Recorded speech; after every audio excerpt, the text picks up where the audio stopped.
ऐसी चीज़ें करें जिनसे हम ग्लोइंग स्किन पा सकते हैं? देखिए, ग्लोइंग स्किन के लिए सबसे पहले तो ज़रूरी है कि आप एक हेल्दी स्किन रूटीन मेंटेन करें। ठीक है। जिसमें सबसे पहले आपने अपनी स्किन को एनालाइज करना है कि आपकी स्किन किस किस्म की है। अब हम खुद कैसे करेंगे? एनालाइज करने का बहुत आसान तरीका है कि जब आप क्लेंजिंग करते हैं या मुंह धोते हैं तो उसके कितनी देर के बाद ऑयल प्रोड्यूस हो रहा है। ऑयल में और ह्यूमिडिटी में, नमी में फ़र्क है। ओके।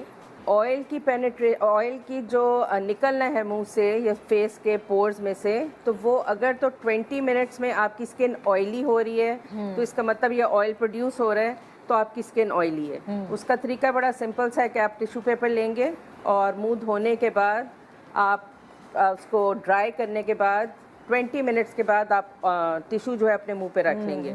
ठीक है, जहाँ जहाँ आप फील करेंगे कि ऑयल पेनिट्रेट हुआ है टिश्यू के अंदर, तो उसका मतलब कि वो एरियाज आपके ऑयली हैं। कुछ लोग ऐसे होते हैं, क्लाइंट्स आते हैं मेरे पास से, वो कहते हैं जी 2-2 घंटे तक मेरी स्किन पे ऑयल नहीं आता, बट मेरी स्किन बहुत ऑयली है। हाँ। सो ये ऑयली नहीं है। ऑयली वो क्या है?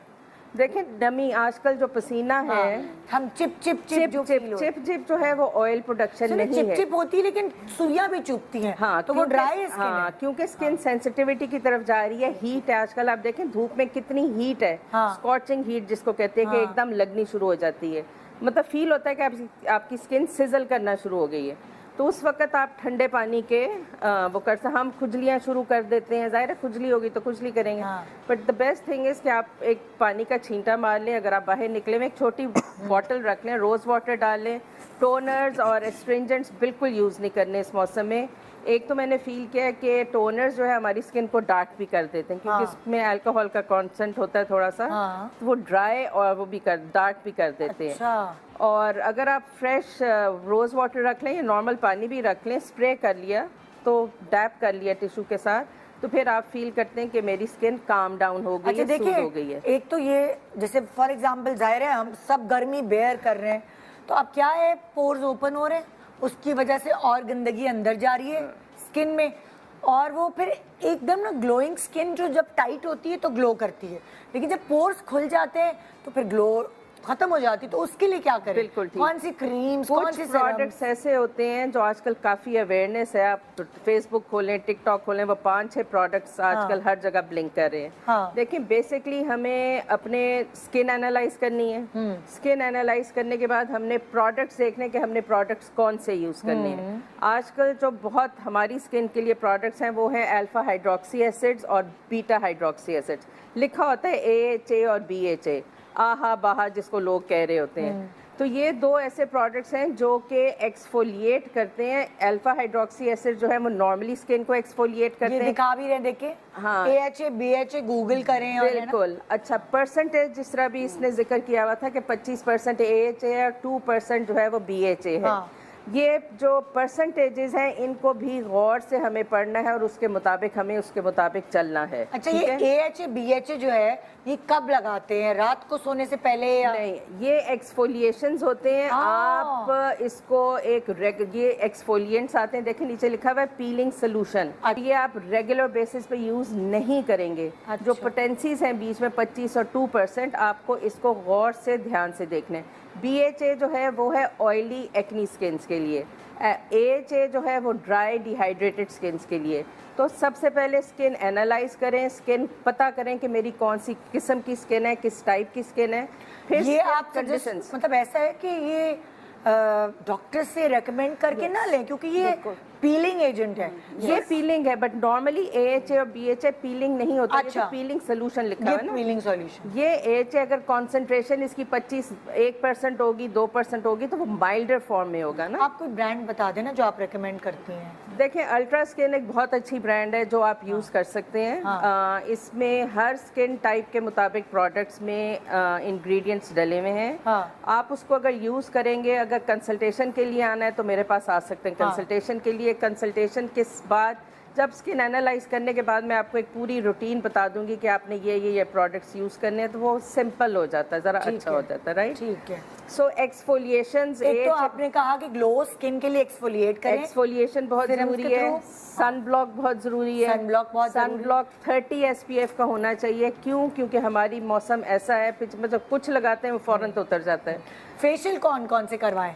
जैसे ईद आ रही है और अब ग्लो, लोग तो बस 1-2 दिन पहले चले जाते हैं फेशियल कराने, लेकिन अभी सही टाइम है कि अगर अभी करवाएंगे तो उसके इफेक्ट्स शुरू होंगे। बिल्कुल, फेशियल्स आप देखें इस मौसम में करा सकते हैं, विटामिन सी के फेशियल्स करा सकते हैं। ओके, विटामिन सी ब्राइटनिंग है, for glowing skin. Vitamin C brightening है, ठीक है। विटामिन सी जो है रिवाइटलाइज करता है स्किन को, रीजेनरेट करता है, कोलेजन प्रोड्यूस करता है, सारी खसूसियात है विटामिन सी में।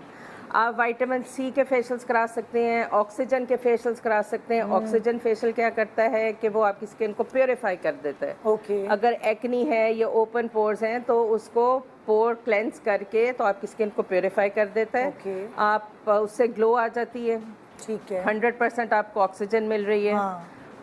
फिर उसके बाद ब्राइटनिंग और लाइटनिंग ट्रीटमेंट्स होते हैं। हाँ। बहुत सारे ऐसे ट्रीटमेंट्स हैं जो आप ब्राइटनिंग लाइटनिंग कर सकते हैं। हाइलुरोनिक एसिड एक ऐसी चीज़ है जो स्किन को ग्लो देती है। ओके, हाइलुरोनिक तो एसिड वो रात को सोने से पहले रात को लगा सकते हैं। नियासिनामाइड लगा सकते हैं। नियासिनामाइड कब लगा सकते हैं? नियासिनामाइड और हाइलुरोनिक एसिड का बहुत अच्छा कॉम्बिनेशन है, आप इन दोनों को मिला के लगाएं। विटामिन सी और सन ब्लॉक का बहुत अच्छा कॉम्बिनेशन है, आप इनको मिला के लगाएं। नियासिनामाइड का क्या काम होता है? नियासिनामाइड जो है वो स्किन हेल्थ के लिए बहुत अच्छा होता है। नियासिनामाइड और रेटिनॉल को भी छोटे कर देता है ना, मिनिमाइज करता है, फाइन लाइंस खत्म करता है, एजिंग अच्छा, रोज लगा सकते हैं? रेटिनॉल जो है डिपेंड करता है, फिर रेटिनॉल नहीं, नियासिनामाइड। नियासिनामाइड जो है, बिल्कुल नियासिनामाइड आप रोज लगा सकते हैं, बट फिर नियासिनामाइड की परसेंटेज की बात आ जाती है। अच्छा, 4% is a safe potency to apply daily. अच्छा, ठीक है, ठीक है। रेटिनॉल अभी इस वक्त गर्मी में, जैसे फॉर एग्जांपल मैं रात को सोने से पहले जब मेरे दाने होने लगते हैं तो मैं नियासिनामाइड यूज करना शुरू करती हूँ। बिल्कुल, उससे मुझे थोड़ा दानों की वजह से मतलब फर्क पड़ता है। बहुत और हाइलुरोनिक तो लगता ही लगता है। बिल्कुल, हाइलुरोनिक आपने नियासिनामाइड लगाया, आपने रेटिनॉल लगाया, रेटिनॉल डेली नहीं लगेगा। और रेटिनॉल हर किसी को नहीं सूट करता। नहीं सूट, विटामिन सी हर एक को सूट नहीं करती।